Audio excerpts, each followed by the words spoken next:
Hi, everyone. Welcome to the Fiercely Spiritual podcast. And I'm so delighted today to have one of the founding members of the Fiercely Spiritual family, my members group, here with me today. Collette Bungay is here to chat about her spiritual journey, her experiences, and loads of things that you are going to find really, really interesting. So I can't wait to get started. So, Collette, you're so welcome to be here today.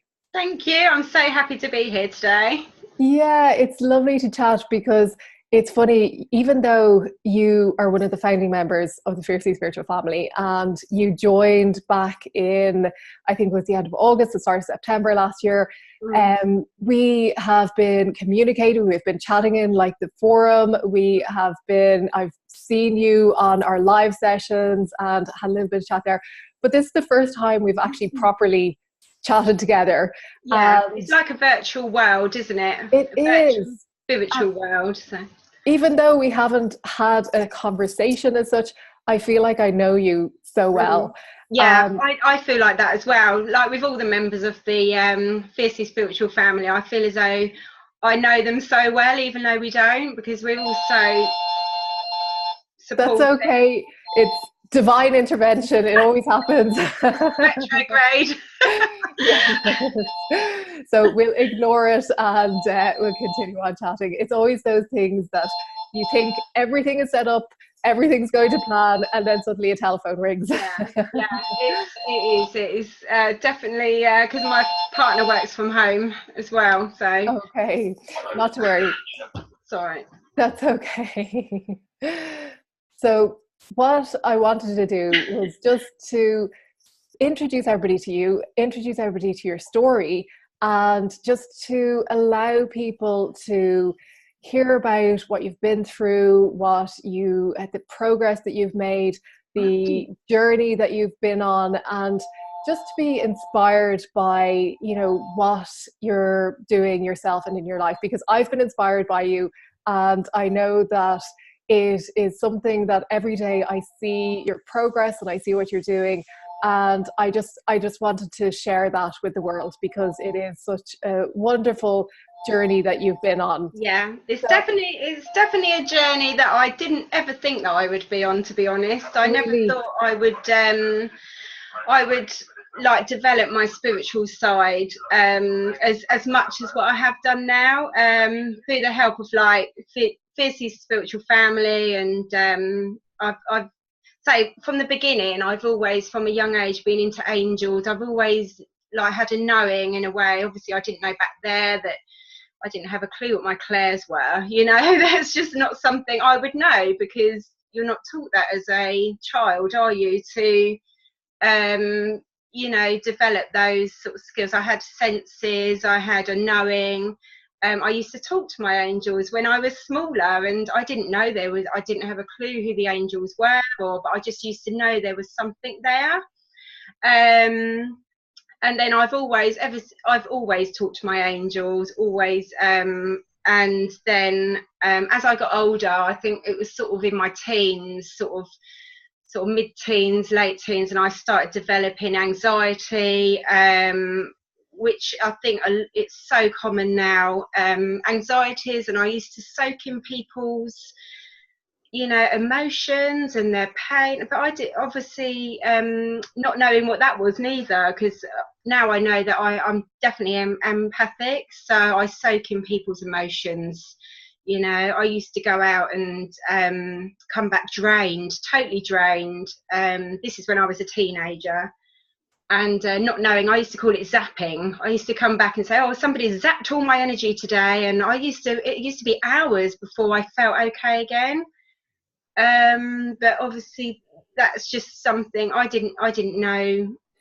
That was like a clairsentient, isn't it? So, and that's what I think that's such an important point as well, because there's so many people going around who are clairsentient or empathic, feeling other people's energy and having no clue about it. They haven't. And I think because it started when I was so young, like in my teens, I really didn't have a clue. Nobody in my family, nobody around me was spiritual. I wouldn't have a clue that I was soaking in other people's, like what I used to call vibes at the time. But obviously as I've got older and it started developing, and then I think that's where most of the anxiety came from. And then it was just life happened, and I went through quite a mentally abusive relationship as well, and I think that's where the anxiety really kicked in, and also like major panic attacks as well. And like back then, going back to that, it was just a local ad in my paper where I live, and it was a lady, lovely lady, who did hypnotherapy. And I really didn't want to go down the medical route. I just totally, not that there's anything, I'm not against that. I think it does help people, you know, get over situations in their life and stuff. But I just didn't feel that was right for me. So I went to see this lady, and at the time I was having, like, I couldn't even go out because of these panic attacks. And within 3 sessions, it was just amazing. She literally unlocked something. I didn't obviously know what it was, and my panic attacks calmed down. I was so much calmer. My anxiety, I still do suffer from anxiety, but at a different level now, because I think once that kicks in, it's hard to totally get over that. But I you know, nearly there. And so that's when I sort of realised then, even back then, that was years ago in my 20s, that actually your mind is a really powerful healer. Yes. Your mind can heal so much of what you know, basically we have got the ability to heal ourselves, and it's just amazing. But then, like, I had children, life went on, that I still suffered with anxiety, and especially when it sort of came back when my children were born as well.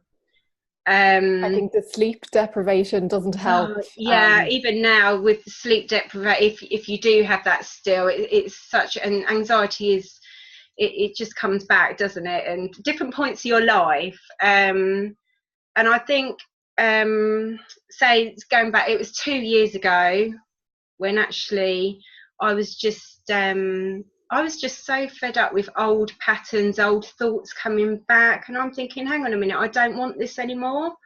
I don't want these old thoughts keep coming every single day. You know, I'm thinking there must be something I can do for myself. Thinking back to them, you know, the hypnotherapy really helped me. You know, so I had a friend, and she used to have a Facebook page, and she used to do Reiki, which is fantastic. It's such a, you know, fantastic modality to have. But and I used to, on a Sunday evening, she used to come on live, and I used to put the kids to bed and rush in my bedroom and think, oh yes, I'm going to sit there and I'm going to do the Reiki distant healing. And that was all it was, really. And that literally just kick-started me into like my spirituality, what it is today. And I followed her every week, and then it got a little bit more and a little bit more, and I subscribed to lots of YouTube channels. I was looking at websites. So I didn't have a clue how to meditate. I really didn't. But then back then you don't, you know, it's one of them things you have to either teach yourself or watch somebody else doing it. And yeah, that's one thing actually. A lot of people who come to me when they're learning to meditate, they always say, if I only knew how to do this from when I didn't have a clue. I really didn't. In the beginning, I used to sit there for 5 minutes and think, I'm never going to be able to do this. I'm never going to be able to do this, because my mind just went off in all different directions. And then I suppose, like with me, I just stuck with it because I just wanted to get rid of all this baggage that I had, you know. And I thought, no, I'm going to do this. I want to do this for myself. I did it as a hobby to start off with. I really did. I thought, this is going to be my thing. I'm not going to tell anyone. I'm just going to have this for myself, have it as a hobby, and just sit there, relax and meditate. But eventually it does, and it will, like for anyone, it will just click in. And At first I used to meditate for like hours. I used to like be like 1.5 hours, but now I can, it just comes naturally just to sit down, relax, and within 5-10 minutes I can be like in the zone. But that does take practice, and I so recommend meditation for every single person like on this planet because it will just change the way you think. And I just did it, say, for peace. I just wanted a bit of peace like in my life. Yeah. As you say, when you start, you kind of think, oh, like, I'm not going to be able to meditate. I don't know what to do. I don't know how to do this. But it can be difficult at the start.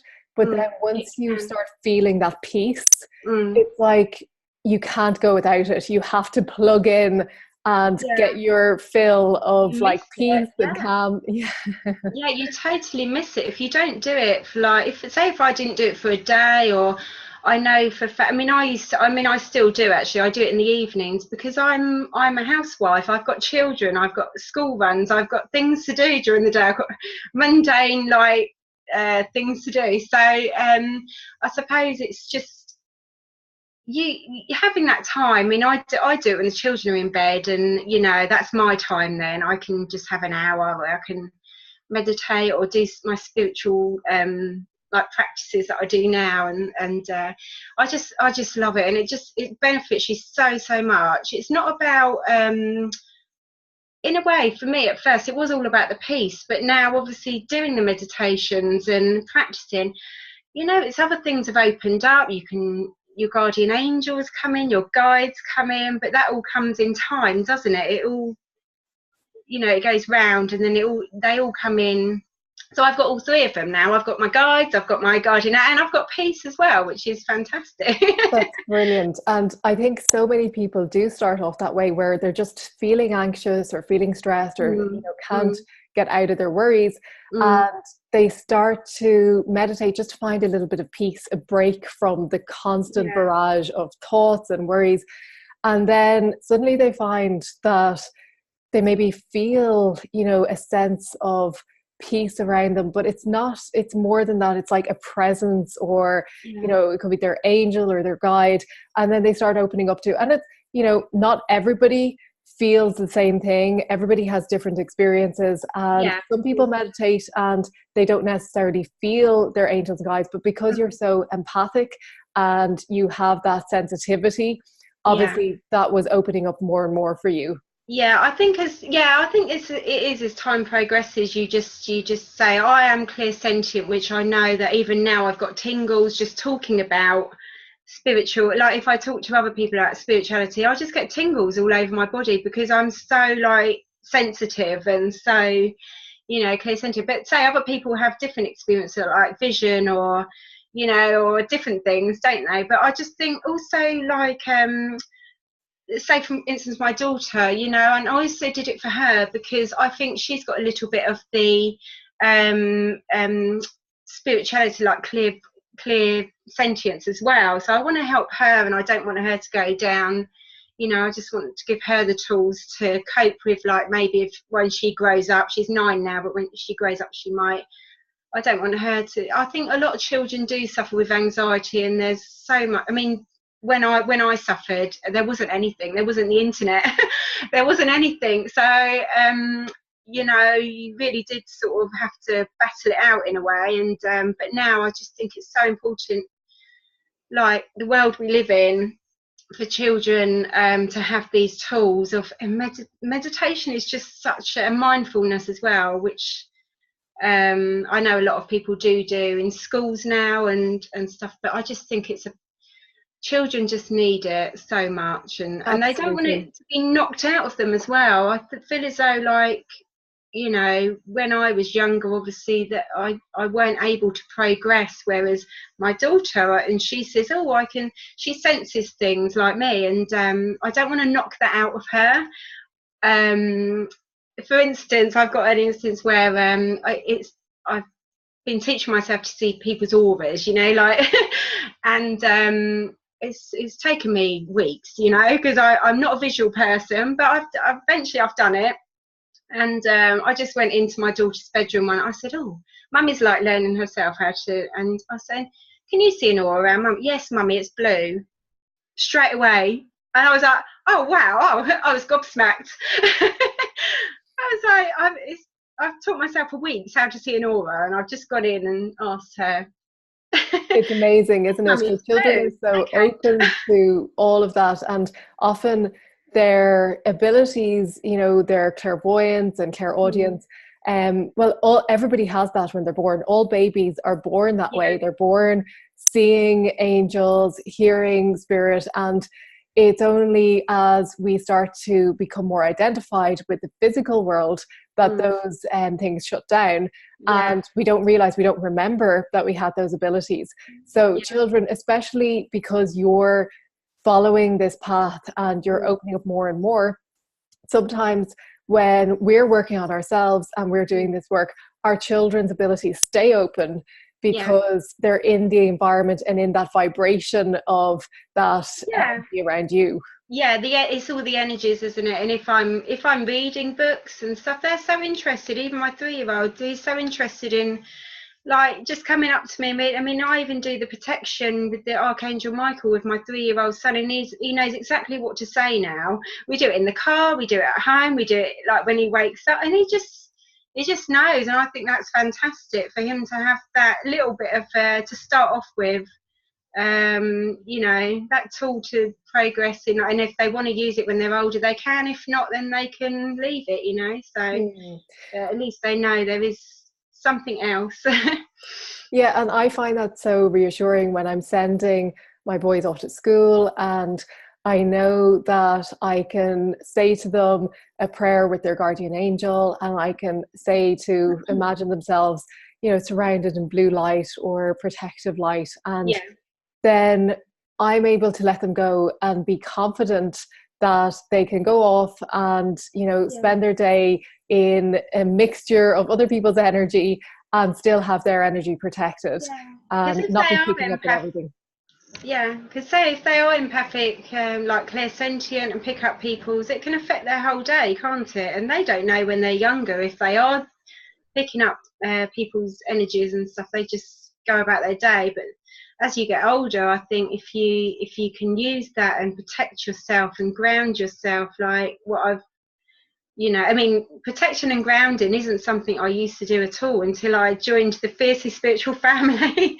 It was actually then I'm like, oh yeah, it was then it made sense when I joined the group. Yeah, you should protect yourself and you should ground yourself because you're meditating and you're going up and you're, you know, to different energies. And but yeah, it was fantastic really when I obviously that was my next stage, I think, actually, when I joined the group, because I'd only been meditating for 6 months, and then I don't know, it just came on my phone, on my laptop, and I saw the group, and yeah, I thought, you know what, this is I want to work more with angels. That was my urge in a way. It was like an urge to work more with angels and know about who the angels were, because I really didn't have a clue until I joined your group. So I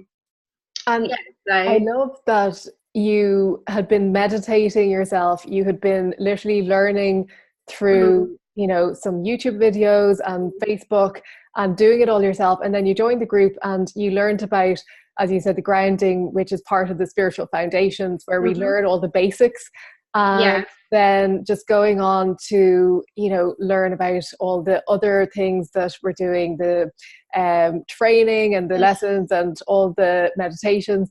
But what has amazed me is the amount you've done since you've joined. You've done other courses, you have done... It's just never ending. It's literally like this spiritual path. I thought, oh, I'd just start with meditation and that would be it. But now it's like, obviously I've learnt so much from the Fiercely Spiritual, and the people in there are fantastic. I love them all. And we sort of support each other as well. So if there's anything going on that they want to tell us about, or I tell them about, and it's and the different courses that are in your it's just amazing, really. I have learned so much, and yeah. And you've gone on to do healing, and you're doing readings now. Tell us a bit I know. about that. That's one thing that I started looking around, and obviously with the healing in mind, and I still had that in the back of my mind. I still wanted to focus on the healing, and there must be something we can do to heal ourselves. So, and then I started seeing Reiki like everywhere, like literally everywhere that I went was something to do with healing, or Reiki would come up. And I had a friend, or another friend down here, who I rang up, and she said, well, we don't do Reiki, but we can attune you to Rahani. And I hadn't heard of Rahani at all. But as soon as she said what it was all about and how it worked, and it worked with the 7 archangels, your ascended masters, and the pink angels, and your Rahani guides, and it was just, that was what I had to do. Another urge. It was just like something all the time on your spiritual path. There's another progression, and that was it. I just had to do it. So I was attuned to that last year at the end of, I don't know, October, and it was just an amazing, beautiful experience. It really was. And I think I actually cried when I was being attuned, because there was so much emotion and so much, it was just like pure love. And but Rahani is just an amazing healing modality. It's like Reiki, it's on such a high vibration. It's on the and it calls in your angels, and it's just lovely. And you talk about your urges, and I love that, because that's exactly what it is. That's our intuitive guidance, and our angels and guides are constantly like whispering in our ears and giving us guidance, and it comes in the form of urges. It comes in the form of those, and you can't stop them. Well, it's funny, because for you, that's how it comes across. But for other people, maybe they don't feel it as strongly as you do. But it's brilliant that you're following through, because I think everybody starts to feel those urges. And what usually happens is they feel an urge and they think, oh, I have to do this, or I'd love to do this. But then they ignore it. And then that urge keeps kind of pushing and pushing. And the more they ignore it, after a while, it starts going away. After a while, it will stop, and it will be really strong, and it'll be really predominant. But if you keep ignoring it, then it will start to fade into the background. So it's brilliant that you have followed through, and you've followed those urges, and kept going. It does. And also I think because I'm quite an impulsive person anyway, with the spiritual path that I'm on now, it's just like, I just need to do that. I want to do that. And I'm just so glad I did. And I never thought, like, 2 years ago, talk about 2 years ago, that I would be at this position now, that I can channel healing for people. And it is just the most beautiful feeling for me as well as a healer. I feel it as well, so I know how amazing it is. And I just would like everybody to have this beautiful healing power, because it really does work. And whether it's an emotional, mental, physical, going back to the mind, healing the mind, I think if you can deal with your emotional problems and your mental state of mind, it can really help with your physical state of being as well. And this is what this does, and I just love doing it, because I love helping people. I've always loved helping people, and this is just perfect for me. And obviously then doing the Rahani, it just automatically opens up your intuition. I mean, and this is where the cards come in. I never thought I would be doing card reading at all. It's just not something I even thought about. And to say now I can basically have angel cards, oracle cards, or tarot cards, and all of them I can just intuitively just pick the cards for myself. And also I have been doing it for other people, like friends, family, and the Fitchy spiritual family. I love doing card readings for them. Because I remember you were saying when you first started doing, cards and reading cards, and you were saying about practicing, and I said, well, if you'd like to offer anybody in the group the chance to have a reading just to practice, and you were so open to it, and you said, yeah, absolutely. And it's funny because I've been following, you know, your readings and the feedback you've been getting, and it's been so positive, and people have been just amazed so at the lovely. information. It's so lovely. And also that in the beginning, when I did start doing that, it just gave me so much confidence that, you know, they was saying that, and I was, you know, you start believing, and I think that's a big thing as well, isn't it? Like believing in yourself, believing that you can channel the healing, or believing you can intuitively read the cards, because you have to practice and practice. And you know, like spirituality, it's like an ongoing thing. It's never ending, is it? And I can't wait to learn more and more and more, you know. It's just, and yeah, I just think it's just an amazing path. If anyone it has got the urge, like what I did, to just start meditating, or even if you want to go and buy a pack of angel cards, or be something like learn Reiki or Rahani, and just do it, because it's just so amazing. It's changed my life in a way that I never thought I would be. I never thought I'd be talking on a podcast. This is so it's just lovely, and I feel as though when also you're on this spiritual path, you need to get the message out to people without, you know, being preachy or anything like that, because it's just natural, but it's just a natural progression. Yeah, when you feel the urge to share what you've learned and how it's benefited you, and when you feel, even if it's because you were saying, you know, this is outside your comfort zone, and you said, but I really want to do it, I really want to talk about my journey and what I've been through. And as you said, just to start someplace, because I was like that. I remember going to the bookstore and just staring at the section which was like Mind, Body, Spirit, and just staring at the books and wondering, okay, what one do I need to pick? What do I need to read? And literally, like, knowing where to start. Yes. It's knowing where to start, and like, if anyone wants to do that, go into a bookstore and just stare for hours at the books. And I mean, I still do that now. I still do that now, because you just soak in so much information, don't you? And even now you have to sort of control yourself in a little way, because I mean, I do call myself the spiritual housewife because I have to control like how much time I'm actually looking on YouTube channels and looking on websites like FSN, and looking on and meditating, because you can get really caught up in it. And if you have to sort of find that balance, don't you? Yeah, and you've got children.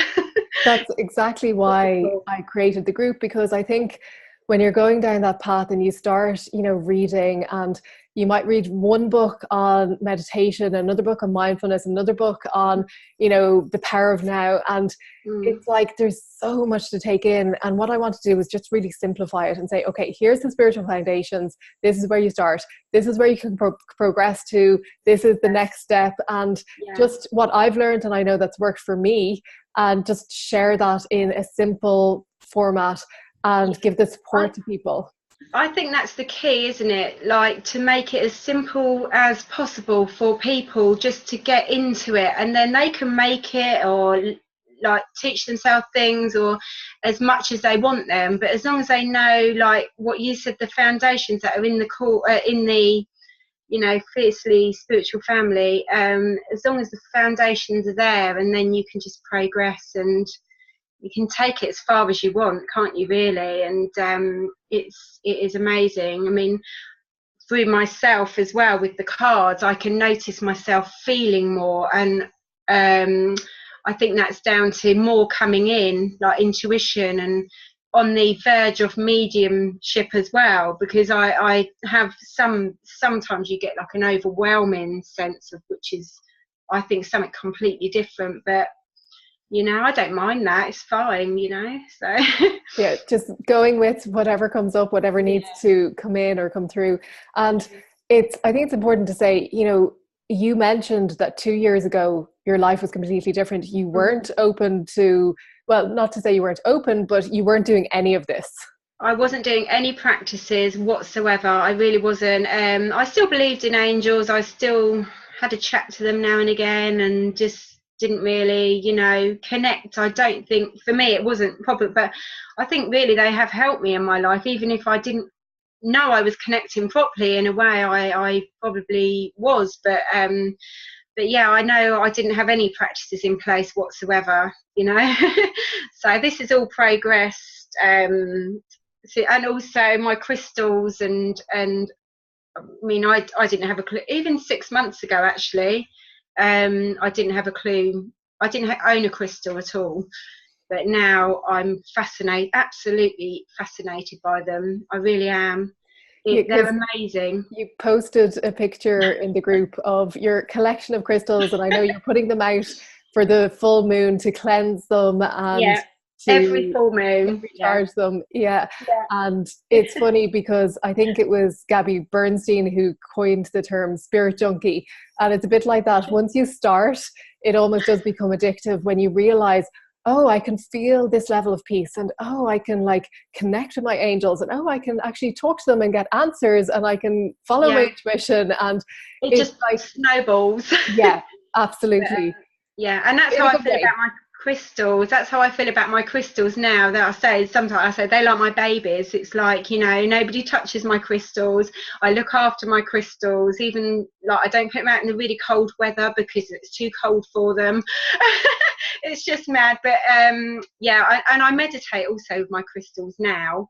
Obviously, in the beginning, I didn't do that, and so in the last 6 months, I've started meditating with them, and it just opens up a whole different level. It really does. It's Yeah, it's amazing how the crystals can just supercharge the mhm. meditation and And they all open do you up. different things. Yeah, they Mm, all do different things. So if you're meditating about peace or kindness or anything, you know, you can choose a different crystal to help you along. So and yeah. if I was to put you on the spot and say to you, you know, what's your go-to spiritual practice? What's the one thing, if you didn't do anything ever again, what's the one thing that you would maintain or keep doing every day?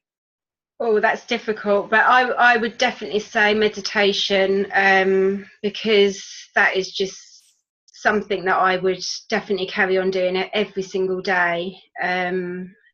Yeah, it's just one thing I think everyone should do. But Yeah. it's personally for me, it's opened up so much and it's calmed me down and it's reduced my anxiety. And yeah, it's just lovely. And I think I always compare meditation to your mobile phone when, you know, the battery's running low and you don't hesitate to go and plug it in and recharge it.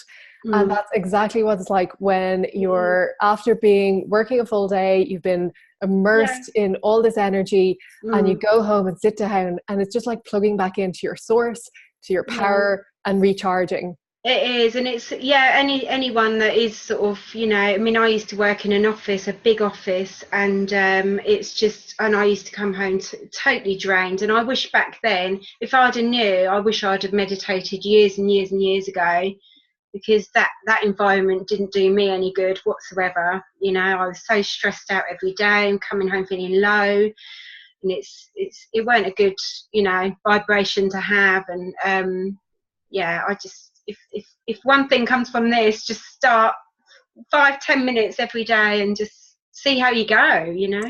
Yeah, absolutely. And I do that with my kids. I sit down with them and Mm. I'll do a few minutes and not Yeah, forcing it, not saying you have to do it, no. but just do a few minutes. And they always really enjoy it. And they love when I Mm. talk them through an angel meditation and they can connect with their angels. But Children love it. Yeah. Mm. And it's something that I think people have this misconception that in order to meditate, you have to do it for, you know, half an hour or an hour, or Yeah. that you have to sit in the lotus position, or that you have to do it a certain way, or that you have to learn. But really, you just start by just sitting, Yeah, closing just your do it eyes. how you feel comfortable in the beginning. It could be, yeah, say sitting or laying. I do lay down when I meditate, but then I'm, you know, that's because maybe in the beginning do sit up and sit down and then start meditating that way. But yeah, it's just getting used to doing it, and it's getting used to finding that sort of time during your day to fit it in as well, isn't it? So Yeah, and I think as you said, when your kids go to bed, that's your time. Having a set time each day where you know, okay, this is my time to meditate. And for me, I do first thing in the morning. I have like a little block in the afternoon. I don't get to do it every afternoon, but I try and do 10 to 15 minutes in the afternoon. And then as soon as the kids go to bed, I'll sit down and I'll do another maybe 20 minutes. And then going to bed, I'll do another 20 minutes or so. Now, that's a lot because I like to do it and I enjoyed it. But you can do even 1 minute. I say to people, if you do breathing breaks where you do 3 deep breaths. The breathing's brilliant. I do that if I haven't had the time, like it during the day, because I do the same. I do 5 or 10 minutes during the day. I'll do a little bit in the morning when I wake up before the kids wake up, and I'll ground myself and I'll protect myself and I'll protect the children as well. But I'll do that as well. And then if I haven't done that during the day, I will do the breathing exercises because they are fantastic. Anyone that can just even do that, even if you're sat in your office and you go to the toilet for 2 minutes and just do your breathing exercises, because it's just you forget to breathe, don't you, during the day? There's so much going on, there's so much to do, you just forget. Yeah, taking those 3 deep breaths, it's so simple, but it's something that can just totally reset your energy, your mind. And you find that if you consciously do that during the day, and you remember just to take 3 deep breaths at certain points, you can close your eyes. You don't have to close your eyes. That's the start of it. And then when you see the results that has, when you start to meditate and you see, okay, I can take 3 deep breaths and feel much more peaceful, feel much more happier myself. It kicks in that peace, doesn't it? It's like that mechanism, the breath just connects you, doesn't it, straight away. I find when I close my eyes it does help with me, because then it just helps to block everything out around me. Yeah, and I find the same. I love when I can sit down and close my eyes and just tune out of everything. But sometimes it's not possible. Sometimes I might be sitting in traffic and I'll just need to breathe deeply, or I might be out in the shops with my kids and they'll be running around, and just centering myself with the breath and being able to, and knowing what to do. Because I remember one of the first things I learned was breathing, and I was teaching that in meditation classes. But I myself would forget to do it. And it's only through creating these habits, creating, these triggers where I say, okay, I have to breathe, and knowing what to do. It's like, that's a simple thing, but it sounds so simple, doesn't it? But people do forget how to do it. But I think that is the really important thing, to learn how to breathe, when you're meditating as well. And it's funny because I hear all the time people talking about, meditation and spiritual stuff and saying like it's woo-woo and it's out there. But it seems that more and more people are kind of, I won't say converting, but, trying it and just realizing actually this works. And science is proving how beneficial meditation is. And all of the studies they're doing are proving how it can help with sleep, reduce stress. It can help, with your health, your immune system. Like I could sit here and list probably 50 things that science has proven. Very good for everything. Yeah, and I do think that people do still think it is a bit like witchy woo woo what they say, but I mean, you don't have to change anyone's opinions, but I just think if they try it and just see how they go, maybe things will shift in their lives. And it's just a really nice path to be on. And I'm not converting or preaching to anyone. Well, I think anybody who's listening to this is certainly into the woo, as people call it. I don't know why they call it woo-woo, do you? It's a horrible thing to call it, really, isn't it? Yeah, I'm not a fan of the term. No, I'm not. It gets thrown around there, but I find it's the people who are converted who tend to still call it, oh, my woo-woo practice or whatever. And it makes it seem a little bit more acceptable, I think, in those. I do, yeah, because I do agree. In the beginning, when I first started meditating, and obviously I didn't even tell anyone I was going to be attuned to Rahani. I didn't even tell my partner, because it was just the fact that I just wanted to go and do it. I didn't want anyone to change my mind, and I suppose that is a bit of I didn't want anyone to put any dampeners on it, or to try and change my mind about anything. So I just went and did it. I got attuned to Rahani, and then when I first started reading cards, I didn't really, apart from the Fiercely Spiritual Family, I didn't really even let anyone know I was reading cards, or especially tarot, because people still have a really big misconception about tarot, and it comes from thousands, hundreds of years ago, doesn't it? So it's still inbuilt in our system that the tarot is really, really evil, or it's that sort of thing. But it's so not. It's just a beautiful way of. I find the cards are a really good way of healing as well. I sort of more want to use them as a healing tool as well. So yeah, I think so. What's the next step for you? Where are you going with this next? Where do you see your life in a year or a few years down the road?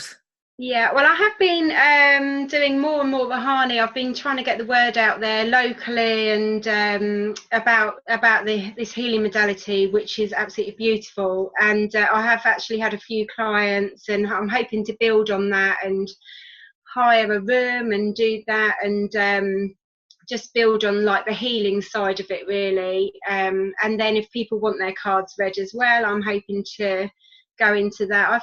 I've had a few people that I have read cards for now, so I'm hoping. And it's the same thing, because I'm a spiritual housewife.